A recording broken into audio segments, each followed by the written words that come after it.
How do we come to know ourselves in terms of our personalities and, more importantly, potential? One of the first ways to come to know yourself is to understand that you don't.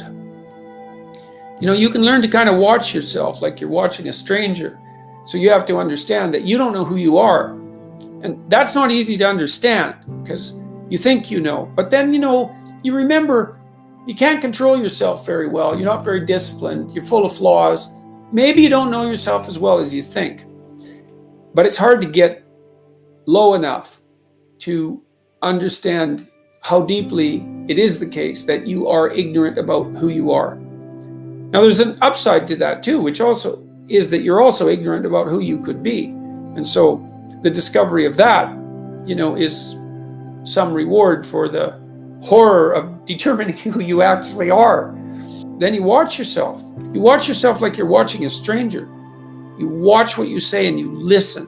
And you think, well, what sort of person would say that? And how am I reacting emotionally when I'm communicating in that manner? Is that making me feel stronger, weaker? Is it filling me with shame? Is it helping my confidence? Am I laying out a lie? Am I deceiving myself and other people? Am I adopting this personality at parties that is designed to impress and to amuse, and it comes across as nothing but like self-centered narcissism? What are my dark fantasies? What are my aggressive fantasies? What is it that I'm willing to do? What am I interested in so that I'll spontaneously pursue it? What do I procrastinate about and why? What am I unwilling to do? What do I think is good? What do I congratulate myself for accomplishing? And what do I berate myself for failing to confront and to implement? Those are all incredibly complicated questions, and you don't know the answers to them. So that's a start. And then in terms of potential, well, you'll discover a little bit more about your potential as you discover who you are, especially the darker parts of yourself, because then you discover your potential for mayhem. There's some real utility in that. A discovery that you're dangerous. It's such a useful discovery.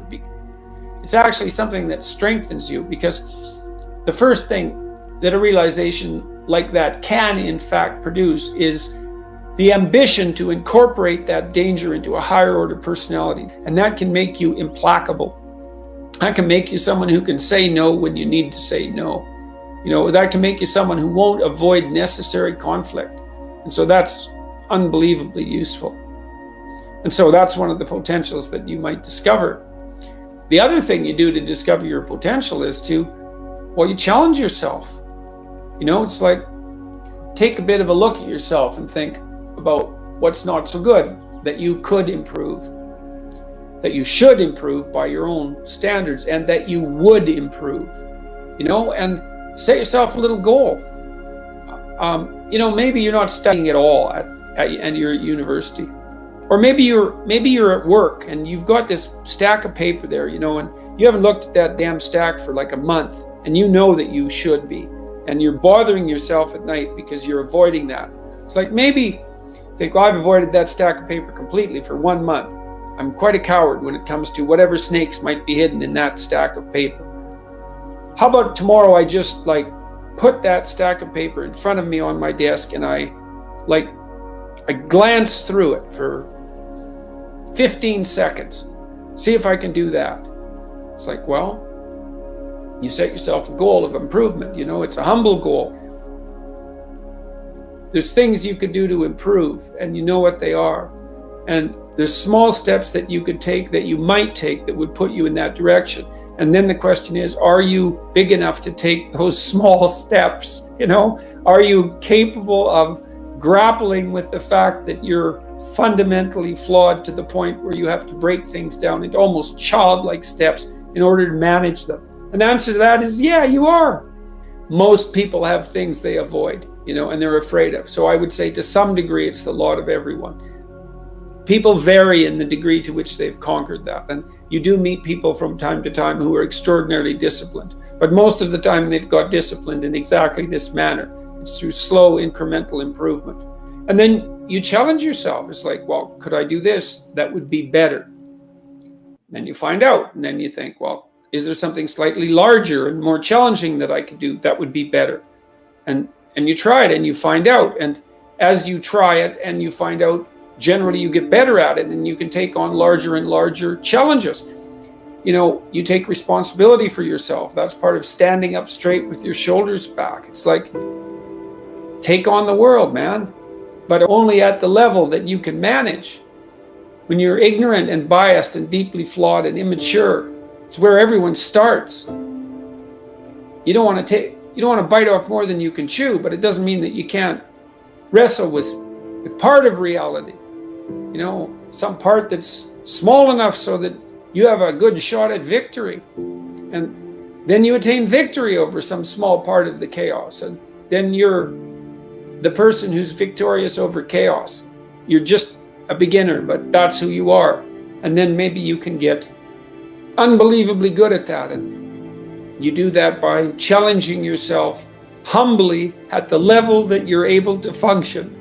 It's easier to understand if you think about a child that you're trying to rear properly, and you want to make that child, help that child reveal their highest potential, whatever that is, whatever that means.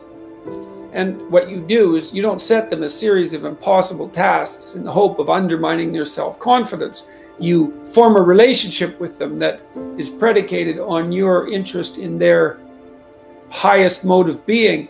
And then you offer them challenges that are precisely optimized to their ability, right?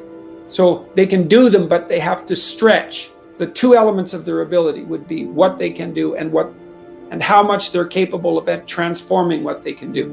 And an optimal challenge stretches you to the end of what you can do and then into the domain of how you can transform.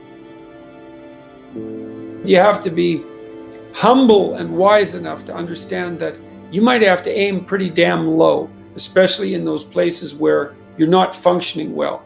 And it might be so embarrassing that you can't bring yourself to fathom that that's actually who you are. You need the loss of that arrogant ego because it's precisely what's interfering with your movement forward. It's part of the adversarial process, mythologically speaking, that stops moral progress. You're too proud of who you think you are to notice what you're like so that you could change properly.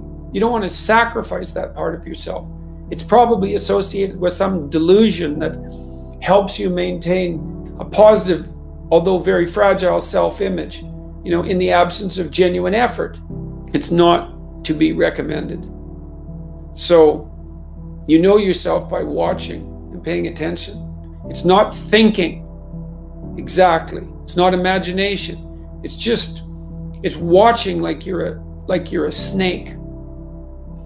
Because a snake watches like cold-bloodedly with no emotional reaction just to see what's there. It doesn't allow what is wanted or desired to interfere with what is observed. So you watch yourself like that, as if you don't know who you are.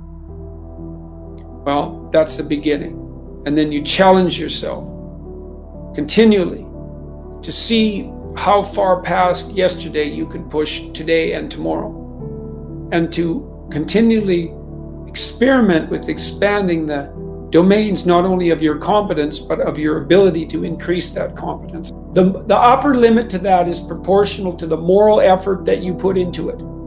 The more that's guided by the highest of all possible visions, right? The alliance with the highest of all possible conceivable good. The more it's accompanied by truth in speech and action, the more you will develop your potential. And I believe that potential to be as unlimited in the upward direction, more unlimited in the upward direction than it is unlimited in the direction that brings people to the political and social hells that so often characterize the world that we inhabit. And so you also, I suppose, have to be willing to undertake that as an adventure, because it's a hell of a thing to bear that kind of responsibility. It takes a person out of the ordinary. It takes them out of themselves.